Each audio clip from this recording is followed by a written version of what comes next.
I have oxidized my Linux, and I'm not just talking about our usual ramble down the A to Z of modern Unix and the Rust-based tooling. I have gone right to the very heart of the matter and changed the very fundamental commands that we use on a daily basis to Rust re-implementations. Is that a good idea? Yes. But why, sir? Why? Well, curiosity. And also, you could argue security. So what I have been inspired by is friend of the show, John Seeger, who's VP of Engineering at Canonical for Ubuntu. And he's made a number of posts on the Ubuntu Discord about oxidizing Ubuntu. And in Ubuntu 25.10, which is coming up in October this year, there's going to be the first debut of changing some of the fundamental core utils with this Rust re-implementation, which is known as UUtils. And UUtils has a number of projects at different sort of stages of completedness. And the ones that I've been experimenting with are the core utils replacement, the diff utils replacement, and the find utils replacement. Are there any noticeable differences in the way the commands function? I mean, yeah, there's the potential security advantage. I understand that. But like when I run ls, I pretty much know how that's going to come out. And when I cd, I know where I'm going. Do they work upside down, or do they take you like somewhere strange, or do they just work exactly the same? So there's a couple of interesting points there. So the first is, unlike something like BusyBox, which is an alternative set of core utilities, the UUtils implementations are re-implementations. So although they're written in Rust, they are being tested against the test suite for the GNU core utils, find utils, and diff utils. So they are compatible with all of the switches, options, and arguments that you would ordinarily use, or at least that is what they are striving toward. Today I learned there are test cases for core utils, diff utils, and the other one, find utils. Although I have done this on NixOS in order to just see, well, does it work? That was one of the questions I wanted to answer. And I also wanted to try this out because I've changed jobs and I'm now working in a more security-focused sort of organization. And I'm thinking, well, with memory safety being top of mind, as well as, removing vulnerabilities, maybe looking at these tools could be, a positive upside in terms of, increasing the security profile of the operating systems that you're deploying. Not that you would need all of these tools, in a container or production VM or whatever, but it's an alternative. So I did want to test their compatibility, but I was more motivated to do so because of what John has been posting on the Ubuntu discourse, because I imagine he and a small team have been sort of doing a gap analysis and seeing where the rough edges are with this. And Canonical are actually sponsoring engineering work in UUtils in order to address some of the issues that they've discovered. And in fact, when I last looked, all of the major issues that Canonical had identified have been fixed and are in a released version of UUtils. You and we're big fans of shell scripts. Mm-hmm. And I know, if you swap out your shell from bash to fish or to ZSH or whatever, the shebang at the top of a script will maintain compatibility because it tells it to go and use bin bash or env bash or whatever.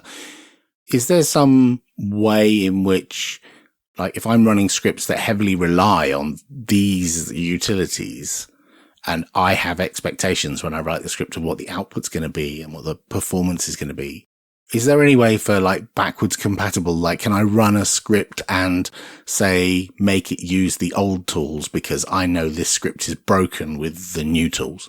So that's an interesting question, and I've been able to test that.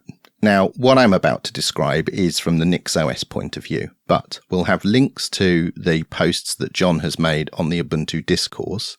So for those of you that are listening to this and are interested, John has made a tool called Oxidizer, which will replace the core utils with these Rust re-implementations, and you can switch between them. So you can try this stuff out for yourself. In my Nix configuration, I have over 100 shell scripts. And one of the properties of Nix is when you have a shell script that you integrate into your configuration, you can say for each shell script, this is precisely the dependencies that this script requires. So I rather gung-ho changed all of the dependency links for all of my scripts to use the uutils alternatives. So there is no core utils or diff utils or find utils from GNU on my system anymore. Golly. And I thought, this is either going to work or it's going to be a miserable fail. And I did this about 6 weeks ago, and I can report I have no issues. I have no findings to report. It has just continued to work. But is it technically possible for you to have, for example, both versions of CP installed? Yeah. And you would just call them like you call any other command. If you had two, I don't know, Firefox binaries, you would just call them by whichever paths and set your actual path to point at one of them first, and that would be the one you get when you run CP. Yeah. Yeah. So on Nix, I could do that on almost like a line-by-line basis. I could actually have I know that there is a particular line in my script that requires date from core utils. I can actually make that one line just use date from core utils and the rest of the script use the reimplementation. And the reason I mention that is today I was working on a script that passes date format strings from a token generator.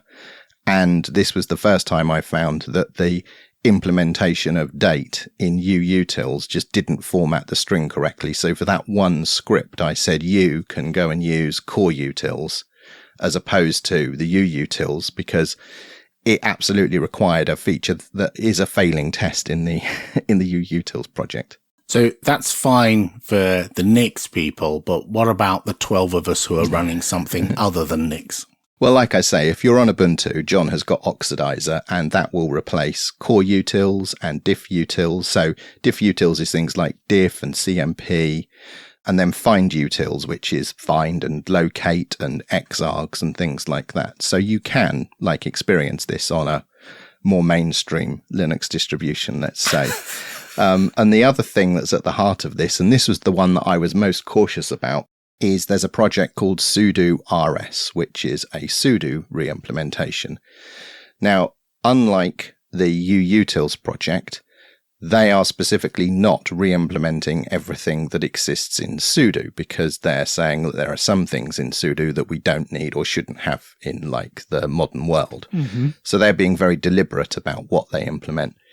And I've also replaced sudo with sudo rs, and it works just fine. Wow. Yeah, it's been really good. I mean, there's no performance benefit that I can discern. Everything other than literally today, this date string passing thing, which was a very sort of, specific format that was being requested, it has all just worked.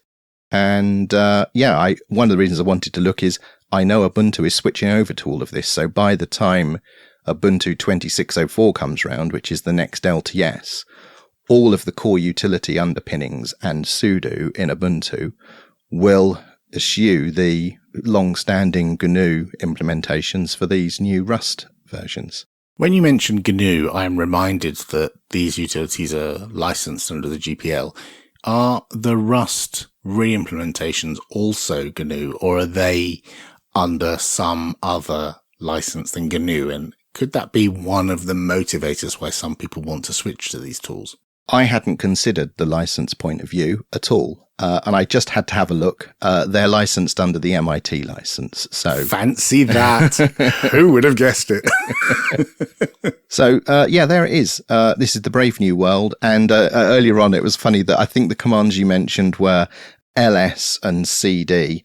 I couldn't really tell you how those work because I've replaced ls with EZA and CD are replaced with Zoxide. So they are other Rust utilities that have, given me supercharged versions of those commands. But in my shell scripts, things like cut and head and tail and all of that stuff, that's all there. And it all seems to work just as I would have expected it to. I would like to talk to you about the continuing adventures of Nerdy Day Trips, a website I spoke about in the previous episode. So how's it going? So we had a soft launch, I guess. It wasn't really like a proper launch. I didn't put a press release out or anything like that. I just made the site live and then posted a little bit about it on social media and shared the link with a few friends. I didn't spread it far and wide. And then also we talked about it on the podcast. So it's had some traffic. People have come and visited the site. I know that. We've also had people submit new sites. On the first day, it was quite a lot, and it tails off, unsurprisingly, because there's an influx of people on the first day, and then, as with most websites, it kind of tails off unless you have some other promotion or some reason for people to come back. Mm-hmm. And the submissions vary. There's a lot of train-related museums. There's a couple of tank-related museums and other nerdy things that people have submitted. But what I've also had is a lot of edits and deletions. Yeah. My good friend Hugo has done a lot of deletions and edits to add URLs to pages or delete places that are either not appropriate because they're just a vanity submission, or the place is now closed, or it's moved and the lat long needs to be updated. So there's a whole load of edits that have been done. So that's been really useful to make sure that the data is clean. Because remember, I mentioned last time, I imported a whole bunch of data from the original nerdyDaytrips.com, and some of that was duff. So cleaning that up has been quite an exercise, and Hugo's done quite a dent in that so far. So given that one of the reasons for the collapse of the original site was kind of like spam and, all of that sort of stuff, how have your sort of controls held up to an influx of new submissions and edits? And do you have a spam input problem? Not yet. I'm not saying we won't have it, but we don't currently have a spam problem, probably because there's not enough eyeballs and there's not like press articles pointing to it that brings up the page rank that causes people to decide to spam the site, right? So I'm not a target right now. So the way it works is I created an ad page. So it's ad.nerdydaytrips.org. Not an advert. No, ad. So if you go to the front page of nerdydaytrips.org, at the top, there's a little ADD button. And if you click that, it takes you to the ad form where you fill in the lat long, a bit of detail about the venue. And you can optionally put your name or a nickname to be assigned as you posted that. I had some suggestions from other users who gave me some ideas to improve that. And I did. And now you can just paste an OpenStreetMap URL on the page, and it would get the latitude and longitude from that and some other data from it as well that it puts in the page, and you can fill in the rest yourself. Or you can move a little map around and drag a pin over the place where the venue is that you want to add, and that will get the lat long, or you can just paste a lat long in if you know what it is. But I think having a place where you can just paste a URL or dragging a little pin is okay for now. There are other ways we can improve it, but that's okay for the moment. On the topic of spam, when you add a new venue, it goes into a queue. It doesn't actually hit the website. It doesn't go into GitHub at all. It goes into a D1 database in Cloudflare, and there's a separate page that is an admin tool, which is just basically a form that lists all the outstanding venues that have been submitted.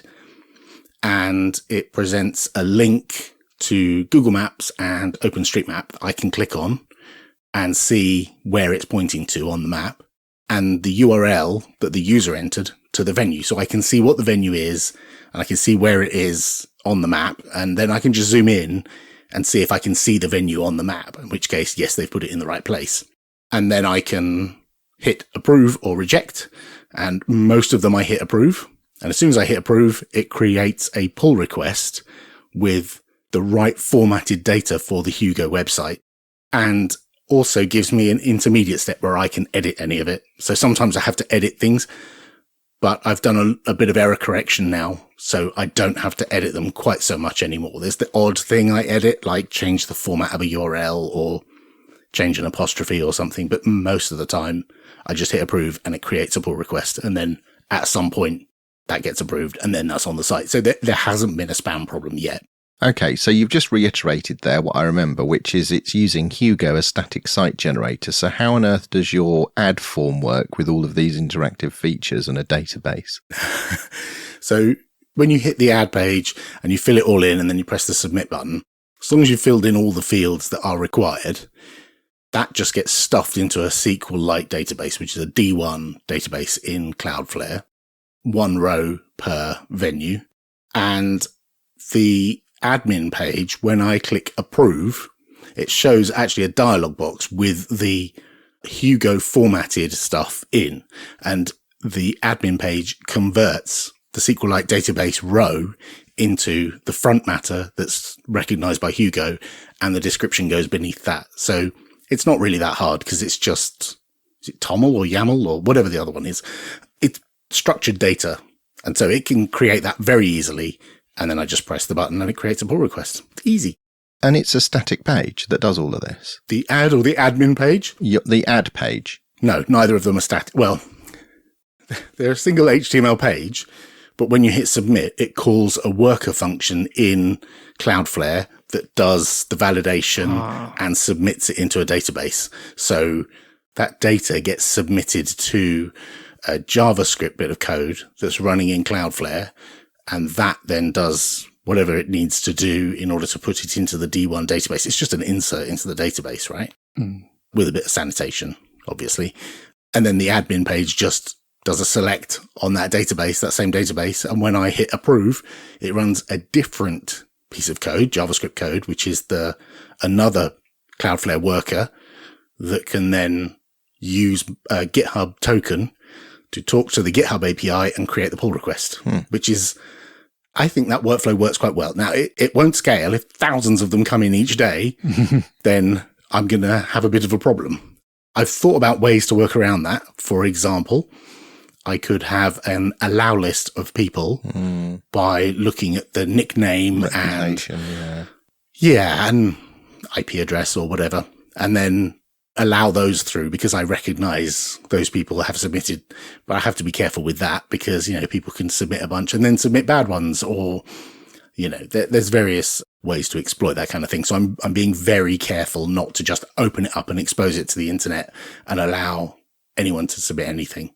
Although anyone can just create a pull request on the repo and add a venue. But the thing that protects against that is they've got to have a GitHub account. And if they ruin that, then potentially they get banned off GitHub. So I'm relying on them a little bit there.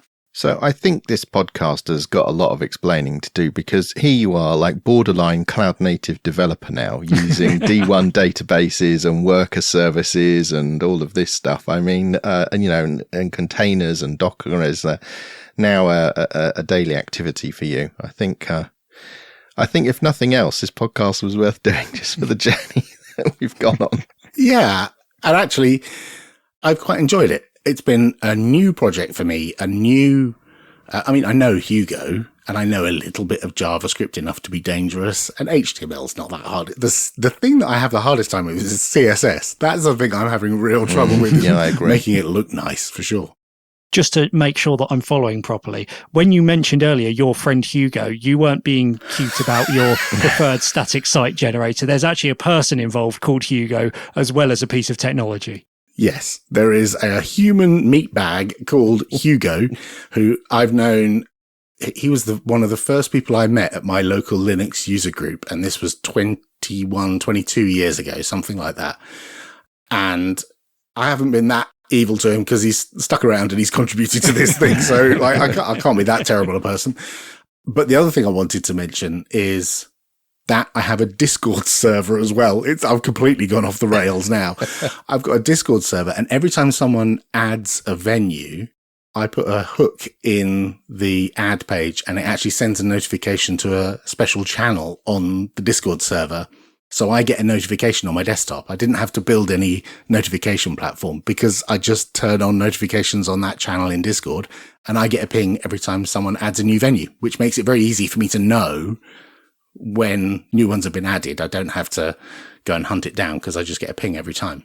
And if you do get thousands of submissions, it sounds like you've got enough gubbins here that you could have a team of moderators to help sort of shoulder the burden. Yeah, I've got the Cloudflare admin page is locked to certain GitHub user accounts. And currently it's only mine, but I could add other GitHub user accounts to that and make it so that other people could administer the page. But one thing I need to do before that is change the API key, because it currently submits everything as me to GitHub. So you see me doing an awful lot of contributions, and it's not really, it's everyone else's contribution and me hitting the approve button. I need to create a bot account and change the API key, and there's loads of other things, and there's issues in there and conversations in there and stuff. It's a nice little side project. I'm really enjoying it. And if anyone wants to contribute, then join the Discord or join the discussion or file issues or whatever you need to do, or just add venues. All of those things are super useful. We recently adopted the class caterpillars from my daughter's school. Well, this brings back memories. I think I did caterpillars and locusts, believe it or not, and tadpoles. Wow. We had a cuddly teddy bear, but it was a different kind of school altogether. So I think my daughter's class was studying life cycles. So they had one of these kits you can get where you get some caterpillars and the little pot of food, and they're in like a mesh thing, and you watch them grow and turn into chrysalises and hatch, and then you release the butterflies. But unfortunately, this coincided with half term. So they were looking for volunteers to take the caterpillars home while they turned into chrysalises.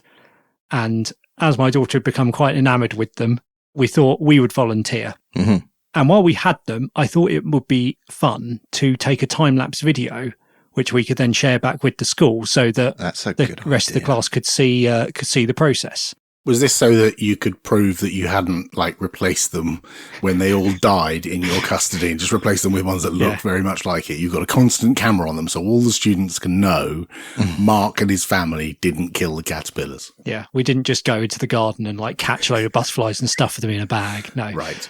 So I started looking at how I might set up a time-lapse camera, and as has been previously mentioned, I have some Raspberry Pis and camera modules lying around at the moment. So I set up a Raspberry Pi and a camera module too, pointing at the caterpillars. How did you find getting the whole camera going on a Raspberry Pi? Right, so I plugged it in and I ran I think it's RPi Cam Still tool, which has a time-lapse function, and that worked. The problem is that I had a camera module too, which I think I've mentioned before has quite a distant focus set by default and doesn't have a mechanically adjustable focus. So it wasn't getting a very good, you couldn't really see what you were looking at, just some sort of grey blobs. But I did look up and found some guides showing that you could actually adjust the focus manually with a pair of tweezers or a pair of pliers by very carefully pinching it and twisting the lens to adjust the focus. Guess how well that went? Oh, not well. Did you put the tweezers through the lens or something? No, well, whatever I did, I now have a non-working Raspberry Pi camera module version too. Just the module? Did you manage to nuke the Pi as well, or did you just... No, the Pi is fine. And this didn't upset me too much because this focus issue basically means that it wasn't going to be useful for anything I would have wanted to do with it anyway. So moving on from that, I had a bit of a think and I found an old Android phone, I think a Samsung Galaxy S9 in a drawer, which we don't use anymore. And that's got quite a good camera on it. So I thought I'd give that a go. And we've got a little tripod with a sort of phone mount. So I set that up pointing at the caterpillars and I found a few apps for doing time lapses in the Google Play Store. I plumped for one called Velocity Lapse, which did what I wanted. And then I basically told that to take a picture every minute and plug the phone in so that it wouldn't die, because the reason we don't use it anymore is because it doesn't really hold a charge. But that's fine because I could leave it plugged in. And then I just left it there for several days, taking a frame every minute. And then at the end, you stop it and it sticks it all together in a video. And that's it. It just works. Yeah, it just works. Nice. It's pretty good. And yeah, obviously all that's configurable, how often you want it to take it. And you can then configure the frame rate of the export and so on. So that gave me a video that was a couple of minutes long. But then I realised I didn't really want it all going at the same speed because this is going to be played to a class of 5-year-olds with famously short attention spans. So what I wanted to do was have it speed up in the bits where not much was happening, because it turns out that, once you've got a caterpillar and a chrysalis, it kind of just sits there. And slow down the bits where you could actually see them transforming so that you could see a bit more of the detail. So I installed another app called UCut, which is a video editor for Android. Both of these are sort of freemium apps. Most of the sort of basic functionality that I was interested in is all free. And then you can buy extra features like, different filters and star wipes and so on. But for my purposes, this was brilliant. And considering that I was editing on, a 5-inch screen with my fingers, I'm really impressed how easy it actually is to edit a video with apps like this. Like I could pick the bits I wanted and cut the video up and change the speed of each clip, and then just have it export it all again as another video with bits sped up and slowed down. It's a shame that you weren't able to use the Raspberry Pi and you had to switch to a phone, because I feel there was an opportunity here to use something like OpenCV, and every time it spots a caterpillar, it could hook up to Bookshelf Buddy and read The Very Hungry Caterpillar. Oh, get you and your vertical integrations. Yeah, right. So yeah, it is a bit of a shame, I think, that the best video editor for Linux is actually on Android. And even though you got to do it, you got to fat finger it on a tiny screen, it's still better than anything I've used with a keyboard and mouse on any OS, I think. I'm sure there probably are other video editors available on other systems which are similarly a bit more intuitive than some of the other things I've used. But yeah, it would be great if there was something which was as usable as this for simple video editing on the desktop as well. The final thing I needed to do was publish this somewhere so people could watch it and I could share it with the school. So I put it up on MakerTube, which is an instance of PeerTube, a Fediverse-enabled, self-hostable YouTube alike. And I'll put a link to that in the show notes. I also thought it would be nice for me to throw a few pennies their way to their Patreon, because it did occur to me that hosting a site like that is probably not a cheap thing to do off your own budget. So I thought if they're going to be, hosting my videos for me, it would be a nice thing to throw a few quid their way. So yes, I will put a link in the show notes, and I'm very impressed with how this went.